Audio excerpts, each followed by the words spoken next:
Welcome. I'm Peter O'Brien, Chairman of the Board of Access Healdsburg. This show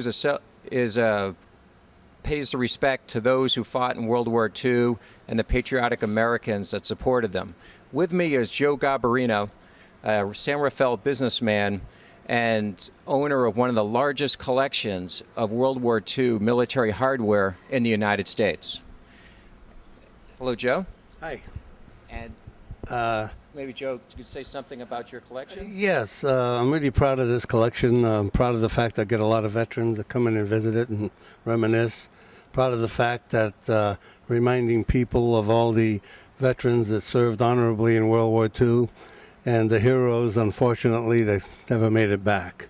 And this is what I really look forward to every day, is looking at these vehicles and the veterans that come in and reminisce and trying to remember and let future generations remember what these veterans and heroes did for all of us.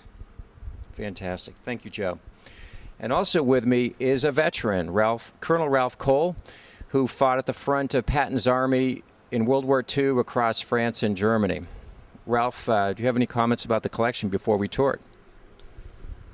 I strongly recommend, if any of you have an opportunity to see what Mr. Garbarino has done, he is a real patriot, a real marvelous person in preserving the history of World War II. Many young people have forgotten a little bit about it or do not know too much about it.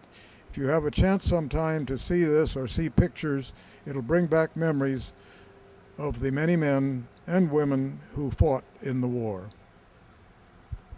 Okay, and let's go on for the tour. All right.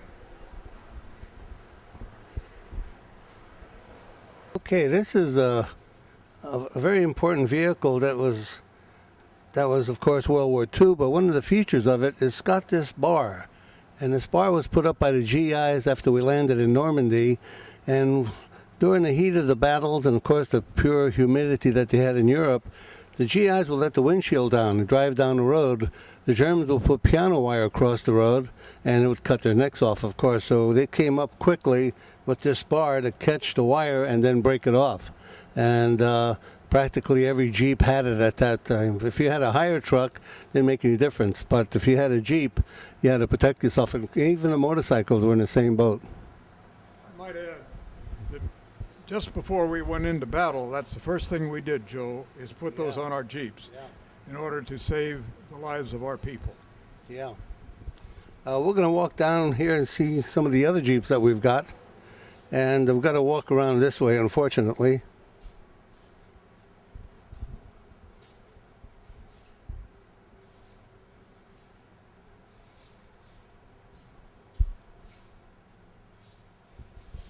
Good.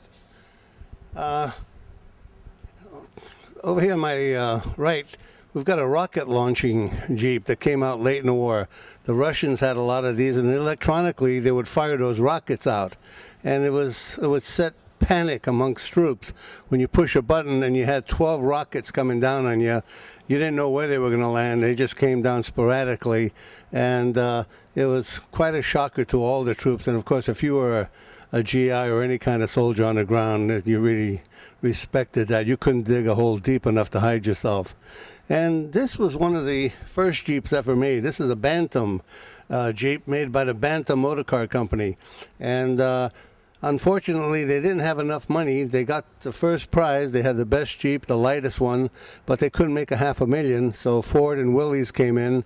They made 14,000, and most all of them were shipped to Russia.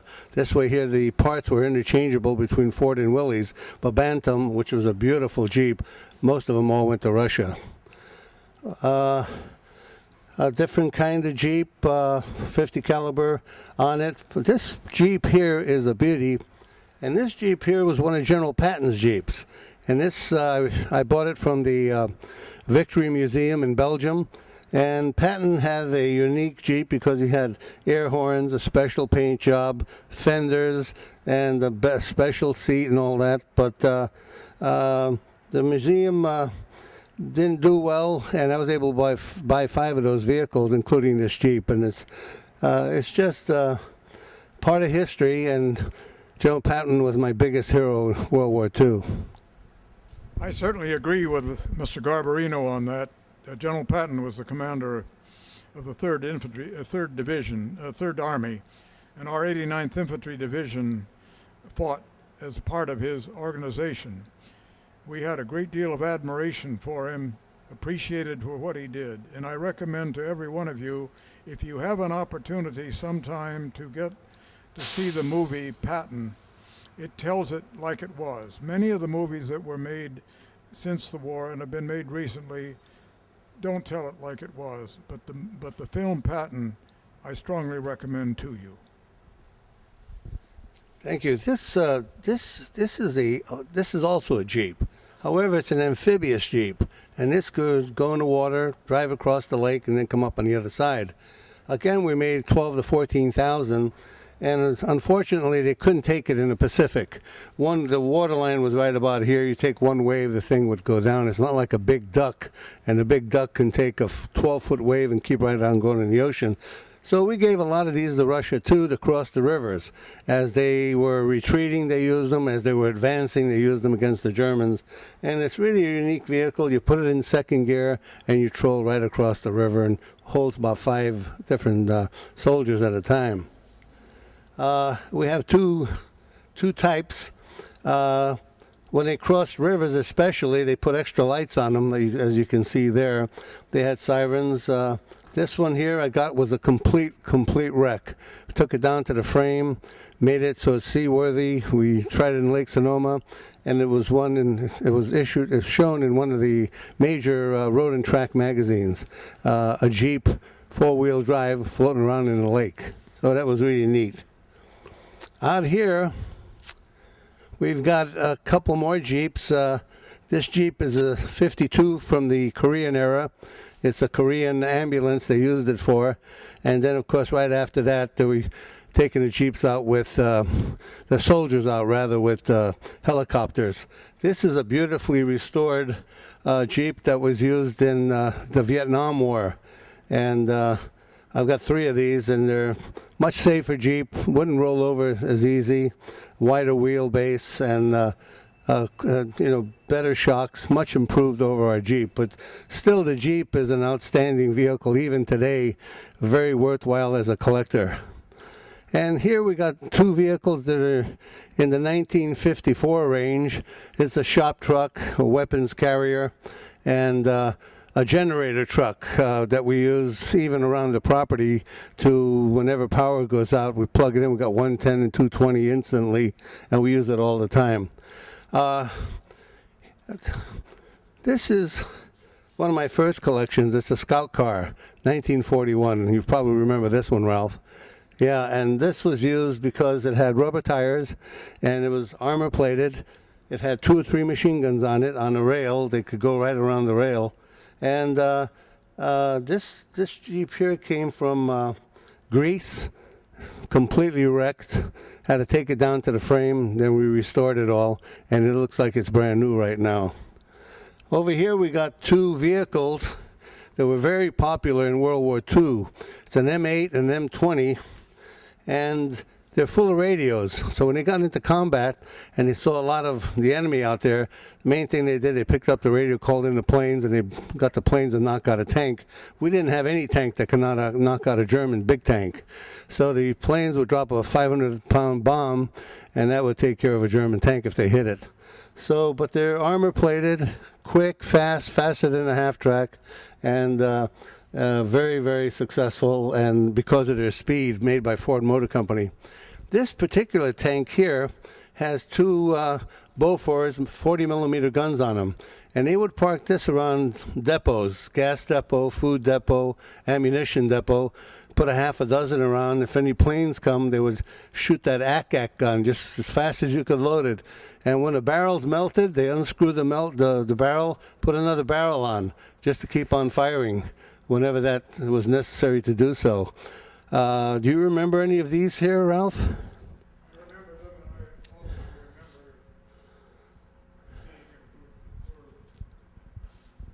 I remember them, and I also remember seeing a group where our men were killed, going around in one section where we were. As we came around the road, the Germans had waited for them and then blasted them.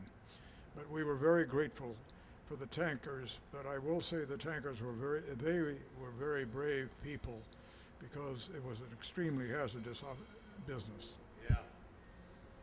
Up here, I've got some of the tanks that were extremely popular in World War II.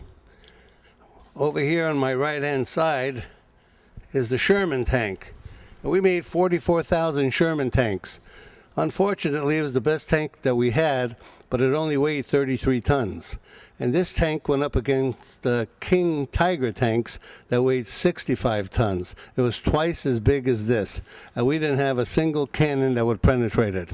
Over here on my right is a Hellcat tank destroyer with the biggest cannon that we had at the time, and that had a slight chance. If it got to the right shot, hit him on the, knock the tracks out, get him from behind, it would fire 3 quick shots, very little armor on it, and then it would go like hell away from that enemy, and had an airplane engine to make it even faster yet. In back of me is actually it's a 1941 Stuart tank, and when we first went to war, and we first got into battle against the Germans in Africa, North Africa, this is the only tank we had, and this tank weighed 18 tons. The Germans already had tanks twice this size, so we caught heck with the tanks. Very little armor. The Germans would call our tanks Ronson tanks, because when they hit them, they went up like a Ronson cigarette lighter. We had all gas engines, and this star that you see here, from a mile away, a German 88 could hit it, it would penetrate it and go right out the other side. This is the armor that you had, about 2 inches, and that and nothing were the same thing against the German 88 cannon. Powerful, powerful cannon. It would pierce steel 3-4 inches, and the Germans had 5, 6, and 7-inch armor on their Tiger tanks. That's why we didn't have much of a chance with those vehicles. Could our shells penetrate? Oh, no more than 3 inches, 4 inches. This one might do it. But the Sherman, when they first came out, were 75 millimeter. Then it came out with a 76, and still it just wasn't up to par. The German armor was about 8 inches thick up front, and that was almost impossible. I saw tanks where they just scraped the steel with the heat, and I saw some tanks with a hole in them that melted right in and stopped right there, didn't penetrate. Then I saw some of these tanks in Europe with a round hole in it, and it came right out through the other side, another round hole, and killed both drivers on the way in and out. And that's the kind of tank they had. What Mr. Garbarino was saying is very correct. The Germans were much better prepared because they had been preparing for the war. They wanted to win it. They wanted to take over our country. And this is an example of what we must do at this time to make sure that we have the best armored vehicles, the best prepared soldiers, the best equipment, because we're in a critical time at this time of our lives. Yeah. We Ralph, one question. Ralph, did you encounter any German tanks when you were in your foxhole? Not too many. The main things that I encountered was artillery and bombing, airplanes coming in and machine gunning and that sort of thing. We did see some, but fortunately I personally was not involved with too many tanks, but I had my share of the other type of fireworks. On this side, we have what they call a meat chopper. And the meat chopper also would be stationed in and around depots, food depots, whatever. And they had 450 caliber machine guns that would fire simultaneously. The GI would be on the inside. It was battery operated, would go up and down, turn all the way around, a complete circle. It was very, very effective when you have 4 of these shells coming out at you that are about 8 inches long. Here, over here we've got 2 Harley Davidsons. One Canadian, made by the Canadians, Harley Davidson, and an American Harley Davidson, and both of them are 1942 Harleys. And these really were before the Jeep. They had a sidecar.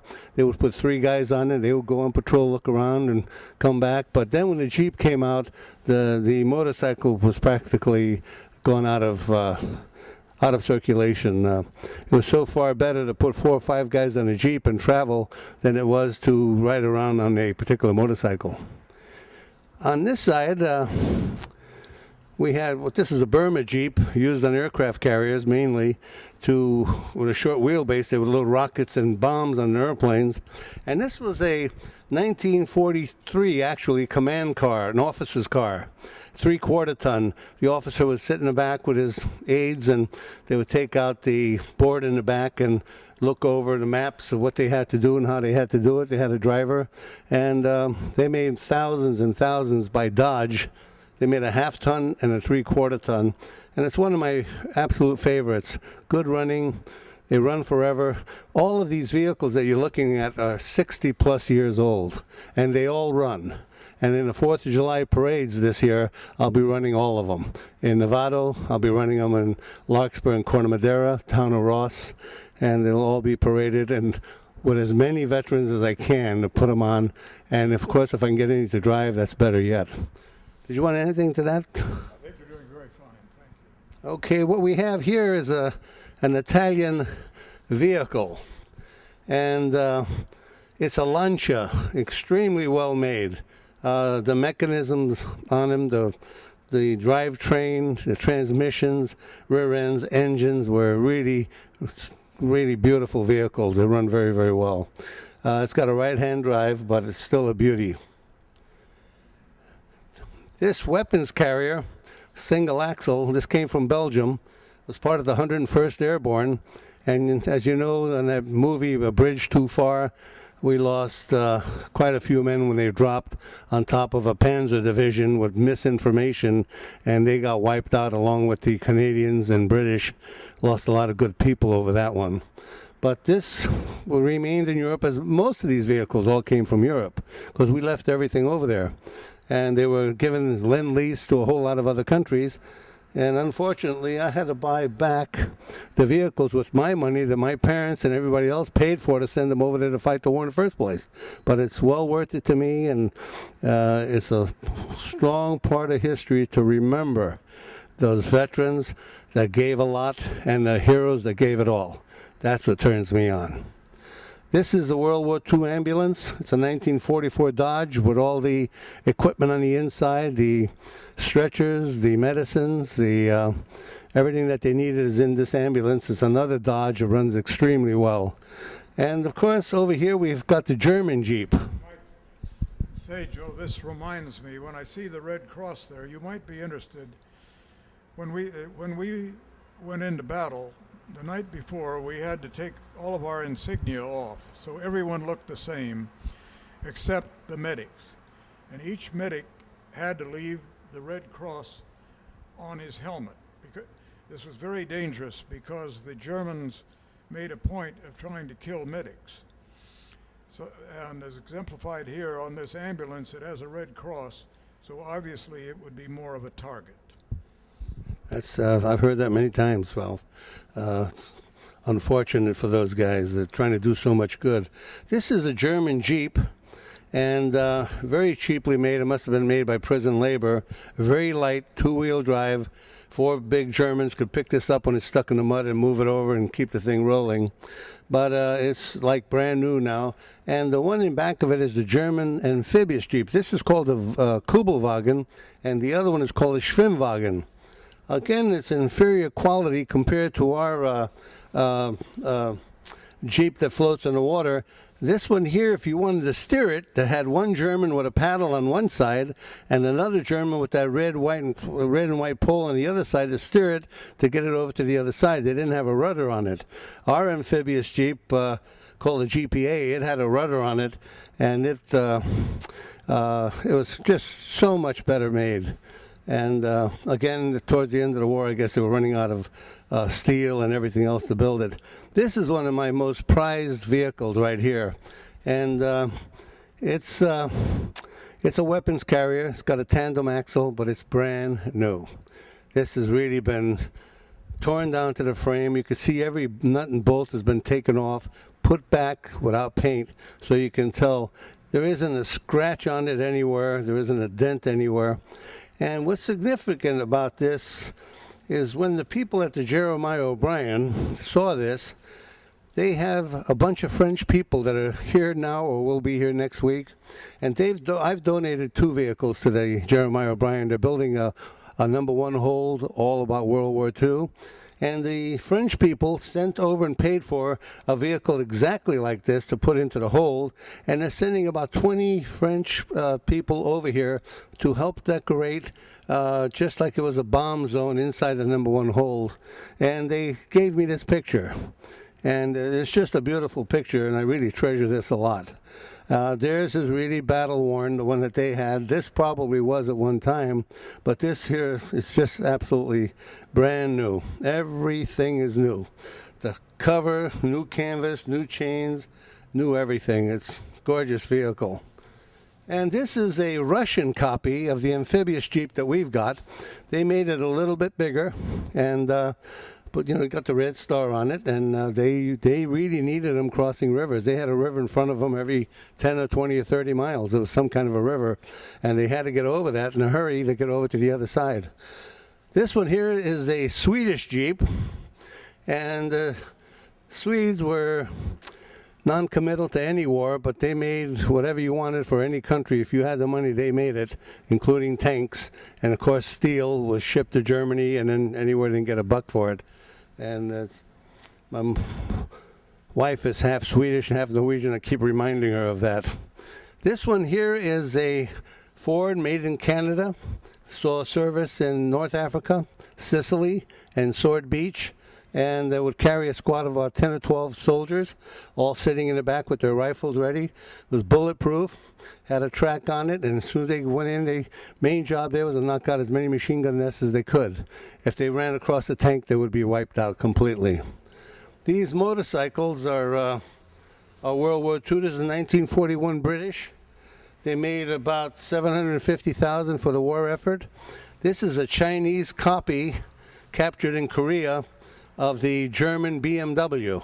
They copied it from bumper to bumper, wheel to wheel. It's exactly like the Germans, very famous BMW.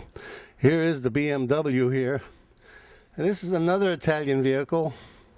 This vehicle here is an Alfa Romeo. And the Alfa Romeo had overhead cams, neat looking little Jeep. And unfortunately, this is post-war. In World War II, there was very little left of what they had. Down here, we've got a very rare vehicle. They only had approximately 7 of these made, and for Vietnam. Luckily, the war ended. And this was made to go in the water on mud, swamps, rice paddies. Had a propeller on it, and the wheels would roll it across, and with about 20, 30 GIs in it, all made out of aluminum. And thank God that war ended when it ended, because it was another sad war for all the vets. And this is the half-ton. This is before the war. Now, before the war, all of our vehicles had blue writing on them. It wasn't until the war started that we started putting white letters on it. And of course, white stars to let our planes and our allies know that these were American vehicles. So you had the blue writing in 41, and of course the war started for us in December 7th, 1941, and from that point on, everything was white. This is the half-ton officer's car, and it's a beauty. And then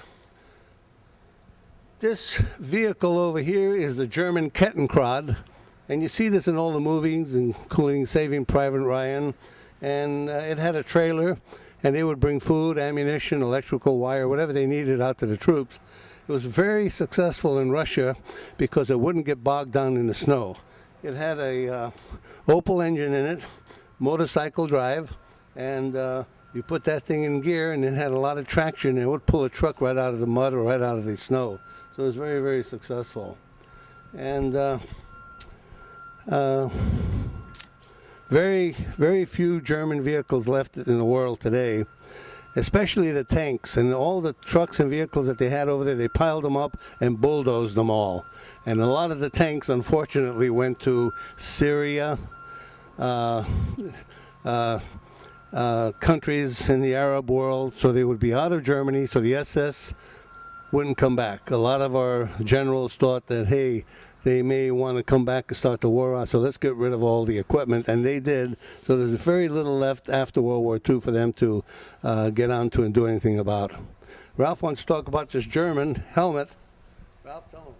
This is a German helmet, and you will notice the way it is constructed. It is now the type that is used as the model for our helmets now, but in World War II, we had a straight helmet, and unfortunately when the snow and the rain would hit us, it would go down the back of our necks. The Germans had this planned, and then they had a leather flap around here to keep the people dry. We've used their ideas. Frankly, they made a profession of war. It took us a bit to catch up, but thank God and thank everyone in our country, we did make it. Thanks, Ralph. That's about all I can show you in this building. There are 3 other buildings, and they're a long ways away, but they're very cramped and dark, and I just keep them out of the rain, because if you leave a vehicle after you restore it, one night's rain, you got rust the next day. So they're all undercover, well preserved, and we're working on them every Tuesday and Thursday night, the tanks, to get those ready, and they'll all be in the 4th of July parades, and they'll be rumbling down the street. And if you were a foot soldier and you hear that rumble, you knew there was a tank coming, and that brings a lot of memories back to a lot of the GIs that were over there. And you see all the thumbs up, the American flags, 30 people deep in the parade. That's a real turn on. Makes me proud to be an American, I'll tell you that. Proud to know these veterans, too. Yes, the parade will be in Nevada on the 4th of July, and we'll have another group of tanks and vehicles in the Larkspur Corte Madera parade, and we'll also be parading at 1 o'clock in the afternoon in Ross. And very proud and happy to do it. I welcome any veterans that want to ride in that parade to give me a call at 485-5648, area code 415, and you're more than welcome to join us. Thank you. Okay, Ralph. I asked Ralph to point out a few instances or a few memories of his experience in combat when he fought in Patton'S army across France, Germany, and into Czechoslovakia. I also asked him to bring his dress blues, just to show how many. Let me do that again. I asked Ralph to share with us a few memories of combat in World War II. I also asked him to bring his one of his uniforms, and he brought his mess dress. And I asked him to bring some of his medals as well. So, Ralph, can you share some stories about World War II? I'm sure every veteran has many memories. I'll try to share with you a couple that mean more to me, as veterans will have other memories that mean much to them. I mentioned briefly that the night before we went into combat, we took off all of our insignia. Shortly thereafter, one of the incidences that I remember the most was on crossing of the Rhine, of the Moselle. That was one of the roughest experiences that the American Army had on the Moselle and the Rhine. But you might be interested in this.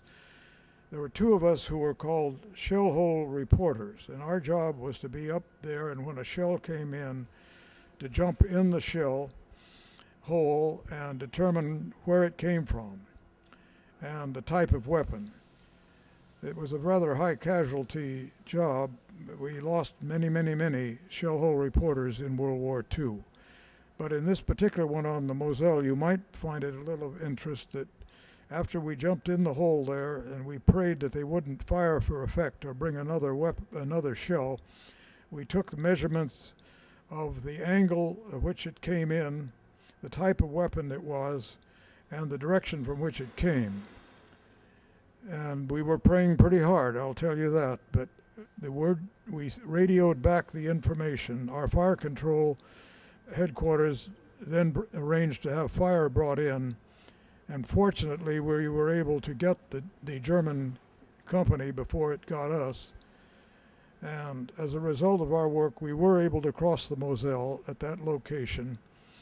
And I saw the next day the results of our work of about 80 or more people who were killed on the other side. I've always been thankful that they didn't bring one more shell. Another experience that I had that you might find of interest was at the day that President Roosevelt died. We were the farthest east outfit in Germany on a little lip out there. Shells were coming in all around us, and then we were attacked from the rear, so we sat as a little island out there under heavy fire. And just then an American plane came over, and we thought, wonderful, wonderful, he's going to bring bombs on the enemy. But unfortunately, they got him first. And we watched just a few hundred yards from where I was, the pilot jumping out of his plane, coming down, and then just a short distance from me, he was machine gunned. It was very depressing to see that happen, to know that the president had died the same day. And but by the next day, our troops had come up, and we were then back in the American lines. But I will never forget the death of the commander-in-chief. Another incident that might interest you is we, 89th Division and the 4th Armored Division, took the first concentration camp. It was called Ohrdruf, Ohrdruf. And Ohrdruf was a sub-camp of Buchenwald. I won't describe how horrible it was because I don't want to spoil your dinner. But I will say, as long as I live, I wake up sometimes at night thinking of this. The bodies piled on top of each other. They had thrown lye on them to try to have the bodies disintegrate. At the front of the camp there were about 35 of the last emaciated people, including one American pilot in his uniform who had been machine gunned. When we got there, basically there was no one alive. As a young man at the time, I had somewhat wondered why I was fighting, but I knew we had to fight, and I certainly supported it. After Ohrdruf, there was no question in my mind. We had to win the war. And for those of you who get to Washington, D.C. sometime, I'm told that what I'm describing to you is the lead picture at the Holocaust Museum in Washington, D.C. You may want to see it. Finally, I will tell you the most important day of my life. Each of you has an important day in your life, I am sure. In my life, was May 8th, 1945. Because on the night of May 7th, we were informed that we were to attack at 0600 on 8 May. We were up all night getting our weapons ready. At 0200, the word came across, continue preparation for attack, but may stand down. We had no idea what that meant. At 0400, the word came through, continue preparation for attack, but may stand down. At 5 minutes to 6, the order came through, cancel attack, war is over. You can see why May 8th was important. Then, I'll never forget, coming through our lines were tanks, half-tracks, marching troops in the big vehicles, all with their loaded weapons, things that you saw when Mr. Garbarino showed you these different items of equipment. The troops glared at us with utter hatred. I stood there with my rifle glaring in utter hatred, but not one shot was fired. After that, a group of us went down the valley across the other side to see what we would have attacked. And there was a big concrete barrier, guns emplacements, guns facing us. And from a personal standpoint, I'm glad the war ended on the 8th of May and then instead of the 9th of May. I would like to conclude by saying a military experience or an experience serving your country is vital to everyone. I strongly believe that every young man and woman in our country should do something for at least 2 years for their country, serving either in the military or in some civilian capacity helping others. We have the most wonderful nation in the world, and we want to continue it that way. Thank you for your time.